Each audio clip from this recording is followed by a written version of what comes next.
Town প্লাছৰ সমুখসকলক স্বাগতম জনাইছো। পোনে পোনে পাকাবাদবাৰী সমষ্টিৰ বিভিন্ন স্থানত ইতিমধ্যে নিৰ্বাচনৰ যি প্ৰচাৰ, এই প্ৰচাৰত ইতিমধ্যে দেখিবলৈ গৈছে বিভিন্ন দলসমূহে ইতিমধ্যে ৰাজনীতিৰ প্ৰচাৰ কৰা পৰিলক্ষিত হৈছে। সমান্তৰালভাৱে জাকিৰ হোসেন শিকদাৰ ডাঙৰীয়া আমাৰ মাজত উপস্থিত আছে। প্ৰথমতে আপোনাক ৰাজনীতিৰ ক্ষেত্ৰত অভিনন্দন জ্ঞাপন কৰিছো। আপোনালোককে ধন্যবাদ, ডি নিউজ প্লাছক মই ধন্যবাদ জনাইছো। প্ৰথমতে আপোনাৰ ৰাজনীতি কেনেকুৱা চলিছে বা ৰাইজৰ কাষতো কেনেকুৱা ধৰণৰ প্ৰচাৰ আপুনি কৰি আছে? এই যে আপোনালোকে দেখিছে যে আমাৰ আই মাতৃসকল, আমাৰ মহিলাসকল দেখিছে, বয়োজ্যেষ্ঠ ব্যক্তিসকল দেখিছে, এই স্থানত কিমান ঘণ্টা ধৰি থিয় হৈছে। আমাৰ সদন কিমান ঘণ্টা ধৰি থিয় হৈ আছে? 3 ঘণ্টা ধৰি থিয় হৈ থাকি মোক মৰম দিছে, মোক আশীৰ্বাদ দিছে। তাৰ পৰা আপুনি বুজি লওক যে পাকাবাদবাৰী বিধানসভা সমষ্টিত কংগ্ৰেছ দলৰ প্ৰাৰ্থী জাকিৰ হোসেন শিকদাৰে কিমান ভোটত জয়যুক্ত হ'ব।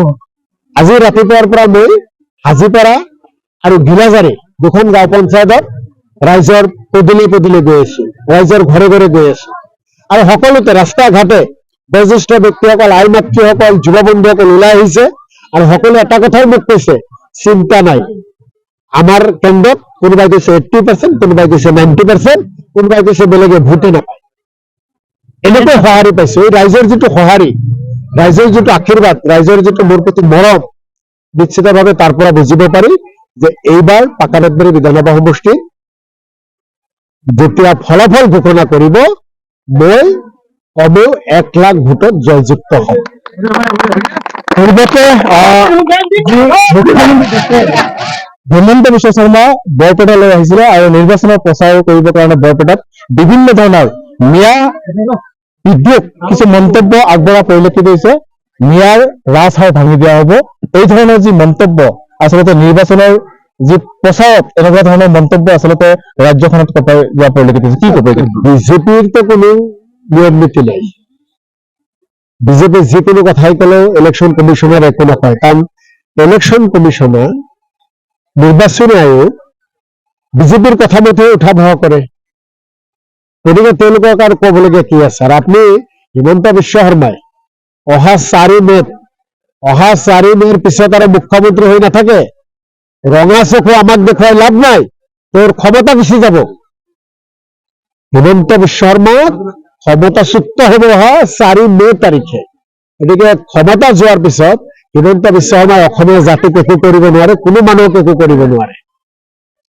ৰাইজৰ কাষলৈ গৈ আছে, বিভিন্ন ৰাইজে ইতিমধ্যে আপোনাক ধন্যবাদ জ্ঞাপন কৰিছে। বিভিন্ন মহিলাও আচলতে মই কেমেৰা পাৰ্চনক আমি অনুৰোধ জনাইছো যে সকলো মহিলাক আচলতে দেখাবৰ কাৰণে যত্ন কৰিছে। বাইদেউ, মই আপোনাক এটা কথা সুধিব বিচাৰিছো, পাকাবাদবাৰী সমষ্টিত AIUDFৰ কেণ্ডিডেট মীনাক্ষী ৰহমান, তেখেতৰ অভিযোগ বহুত আছে, কি ক'ব এই ক্ষেত্ৰত? কাক ভোট দিব? আচলতে কংগ্রেসক আমি কংগ্রেসক দিন। মীনাক্ষীক চিনি পায় আপুনি? চিনি পাই, কিন্তু তাক নিদিম। আমি কংগ্রেসক দিম। কিয় দিব ভোট কংগ্ৰেছক? কংগ্রেসক ভাল পাইছো নিজে দিম। এটা কথা ক'ব লাগিব যে আচলতে মহিলাসকলৰ যি ধৰণৰ মন্তব্য, সেই মন্তব্য আচলতে সমগ্ৰ জাতিটোৰ কাৰণে আচলতে লাভজনক এটা মন্তব্য হোৱা পৰিলক্ষিত হৈছে।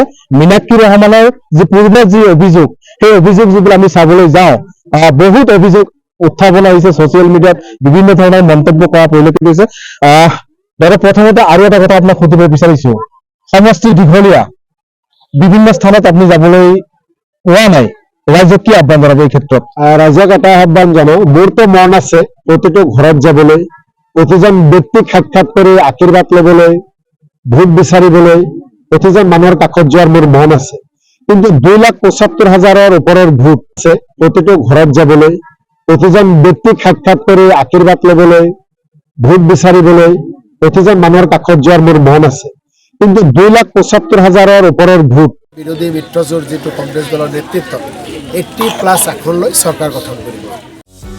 যিকোনো খবৰৰ বাবে যোগাযোগ কৰক আমাৰ এই নম্বৰত 9181 307 221।